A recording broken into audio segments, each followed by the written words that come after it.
So hi everyone, welcome back to Sports Kati. Happy New Year, firstly. I hope this year starts off in the way last year ended for Indian cricket team with a win. So, anyways, I'm here, Rohit, and with me I have Vaishak, Bhanu, and Karan. So, as I was telling about winning and continuing to win, Rahane here is on a verge of a record of matching Dhoni's record of 4 consecutive wins as a captain in the first 4 matches. To be fair for Rahane, it will be tougher for him than what it was for Dhoni because we are going to play in SCG in Australia away match, not easy. And just to when I was looking at the record, the last time an Indian team has won at Sydney Cricket Ground was way back in 1978 when the Bishan Bedi side thrashed Australia by an innings and 2 runs. But we have come close couple of times in Sydney Cricket Ground. We had some close matches we could have won, but then have not, crossed the final line. Anyways, to understand more about the Sydney Cricket Ground and what we can expect, I'm handing over to Karan. So, Karan, off to you. Thanks, Rohit. I think we should take a lot of inspiration from, the Indian cricket team should take a lot of inspiration from the 1978 Bishan Singh Bedi led Indian team, which won the match by an innings and 2 runs, as Rohit mentioned. However, we had lost the series 3-2. That is something we need to work on. That if we can win this match, somehow we will retain the Border Gavaskar Trophy. But keeping that in mind, over the past 5 to 6 years, the Sydney Cricket Ground has become much of a fortress for the Australian team. And the one thing which is common about in the last 7 Test matches at SCG is that the team which wins the toss, they usually bat first. Whenever they bat first, they tend to score high runs, and that is a trend that is being seen in the last few Test matches.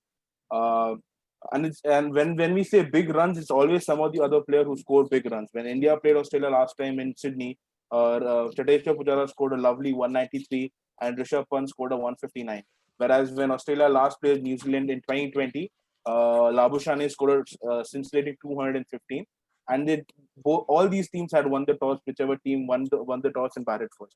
So keeping that in mind, I feel that the toss will be very crucial at SCG, and whichever team wins the toss will like to bat first and get some big runs on the board and put the opposition under some pressure. The other thing to note for SCG is that even though it's a batting friendly pitch or ground, Australia has two beautiful players in the team, which is David Warner and Steve Smith, who have a phenomenal record at SCG. David Warner has scored about 732 runs in 8 matches and 13 innings, whereas Steven Smith has scored 611 runs in 7 matches and 10 innings. Even though this is the return match for David Warner, you can never count him out because he's there. In a way, he's a pioneer Australian batsman, and he starts off really well. And same can be said with Steven Smith that he's been having a very poor form since the last Ashes, and it's very important for him to come back with a big century at this point of time because he's miserably failed in both the first as well as the second Test. Even though it's a batting friendly wicket and the pitch is good for batsmen, the one thing also needs to be noted that it's also a sprint friendly wicket because when India last played against Australia, Kuldeep Yadav had figures of 5 for 99, and when Australia last played New Zealand, Nathan Lyon had picked 10 wickets in the entire match, where his stats were 5 wickets for 68 runs in the first innings and 5 wickets for 50 runs in the second innings. So the spinners, I think, will be crucial to this particular game. Let's see what happens on the seventh, because I have a strong feeling that if it's a spin-friendly wicket, India could go ahead with 3 spinners, but that will be a bit far stretched to assume that that's going to happen. But definitely Nathan Lyon, Ashwin, Jadeja, these guys will try to get something out of the wicket, and it'll be beautiful. Uh, Another thing which I want to draw notice to, that the last 2 Test matches at SCG have always been spoiled by rain. When India last played Australia, the third and fourth day were completely washed out. So rain needs to be the chances of rain on the 7th of January is also 50% on the first day. So that also needs to be considered. And keeping all this in mind, because of the whole COVID restrictions and so on and so forth, uh, the New South Wales government and the Cricket Australia have cut down its crowd restrictions from 48,000 to only 12,000. That's only 25% of the ground that will be full. And Sydney, which is pretty much like second home for the Indian cricket team, that is something which could affect both the teams. Keeping the from that perspective, the fans will definitely be missed. but I'm sure that even in those 12,000, Indians will be there in plenty. So I think in all, it's a good batting wicket. It's a good bowling wicket. It's just that who holds their nerves better. I'll hand it over to Veshak, who will take it forward from there. Yeah, good to know from a person who is in Australia about the conditions in Sydney. I hope things go well, and yeah, I hope as many Indians come to Sydney to watch the match as possible. I'm just getting a look into the team, the possible 11 that will play, and I'm happy that we are done with the pandemic issue and all the security things that happened with Indian cricket team. I think everyone is clear to play. That's the good news. So we are at least recording after that, though we don't know the squad. My prediction would be that Rohit Sharma would open with Gill, provided that Gill has played really good. It's a bit unfair on Mayank Agarwal, but I think that would be the case. And Vihari, who might be the person under debate, who can lose his spot for Rohit Sharma, will retain his spot because he has played better than Mayank Agarwal this series for a justification. And Rohit Sharma is a better opener as far as his test match records are concerned. So it should be Rohit Sharma, Gill, Pujara, Rahane, Vihari, and then you have Pant, Jadeja, Ashwin, and Bumrah and Siraj as the 10 who might play. And the other fast bowler who might play, I think, should be Ravindra Saini. There is also a chance that Natarajan might be given a chance. And as Karan mentioned, even Kuldeep Yadav could be given a chance if there is too much of assistance for the spin.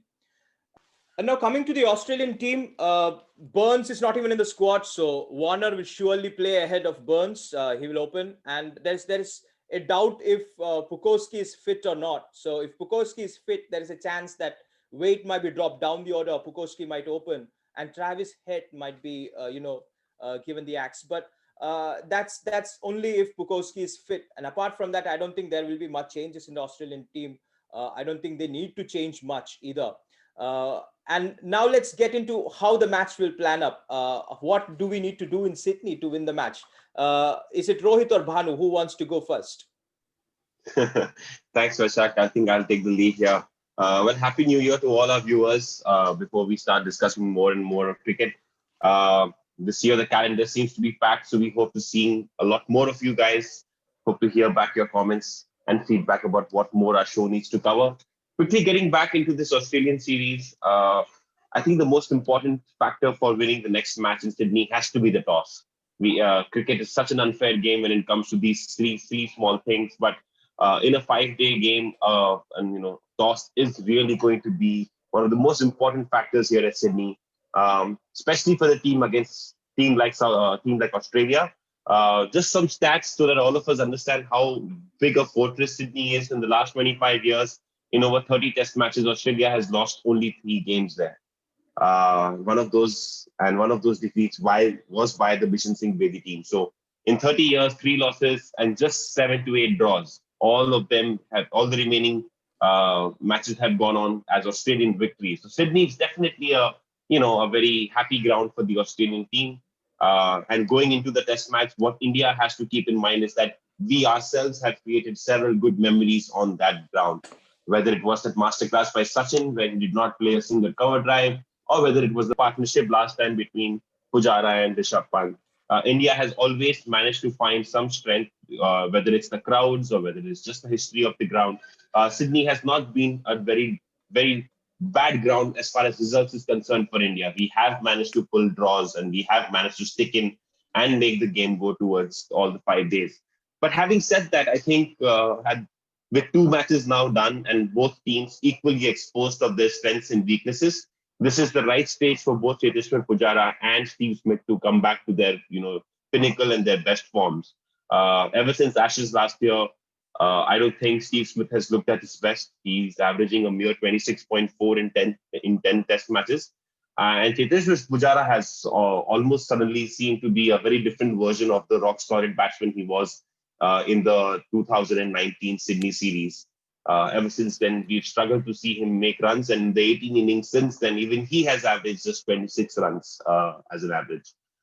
Therefore, I'm really keen to see both these batsmen come out of their skin use the Sydney batting pitch, as a great opportunity to make runs for both their teams and come back into the Test series because with Virat Kohli's departure, Cheteshwar Pujara is really now the most serious, most sincere, and most senior batsman in the team, and he carries a lot of that weight, definitely, to make sure that the innings is stable. The other thing that I think we should all keep in mind is winning by chasing in the fourth innings is almost like an impossible dream on the Sydney cricket ground.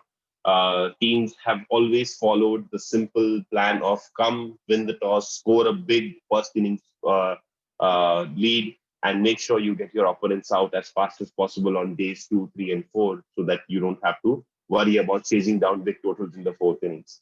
I hope India wins the toss. And even if it does not, I hope India's bowlers are energized, pumped, and they believe in their attack.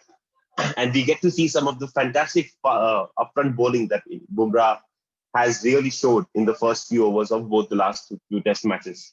My only hope is that India goes into Brisbane with the Border Gavaskar Trophy seal, with no opportunity for Australia to win in Brisbane and take the series back with themselves. For a few of the other key battles and the key other performances that we need to watch out, I think Rohit has some excellent stats uh, for us to discuss. So Rohit, over to you for that.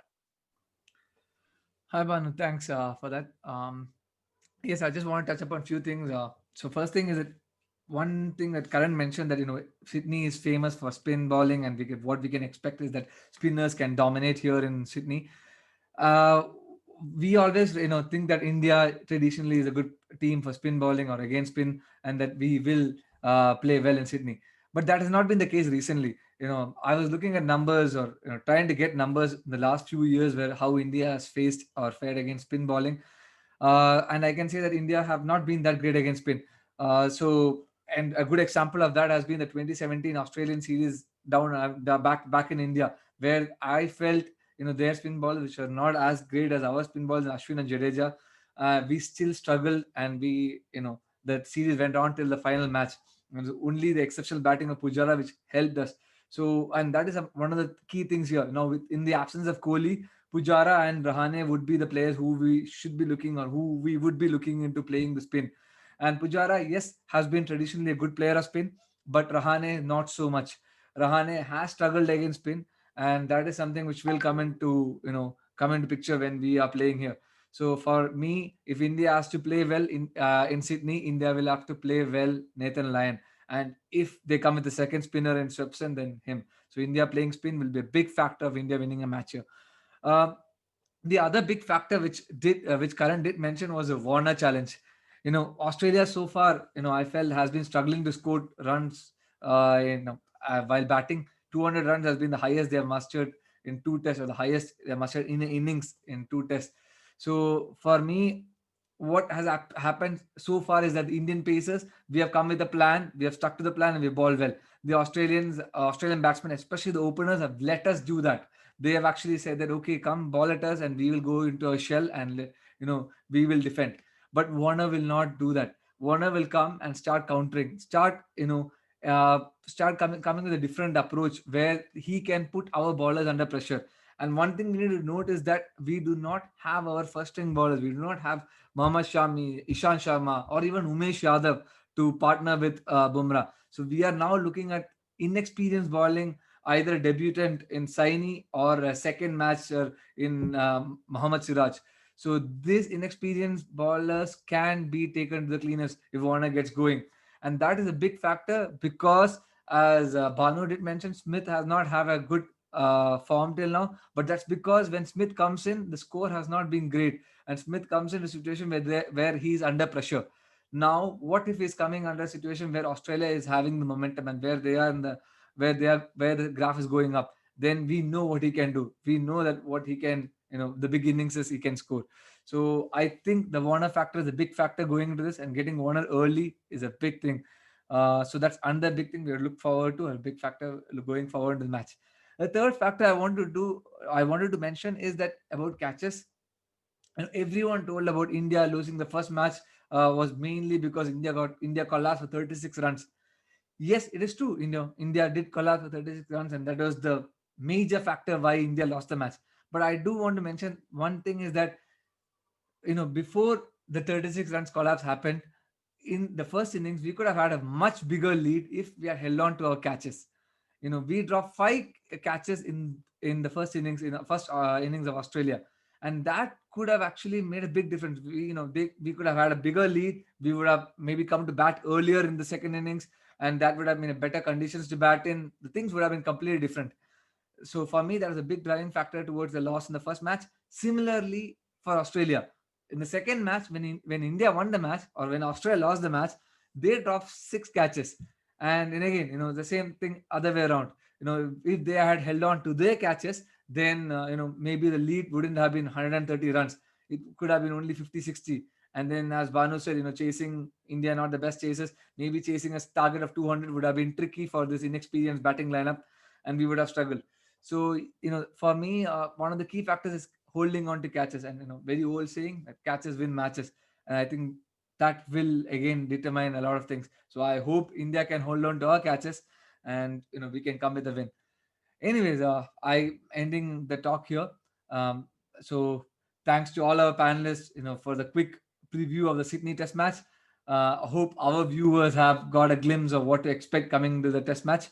And as usual, if you do like the video, then please click on the like button, and also do subscribe to the channel if you haven't yet.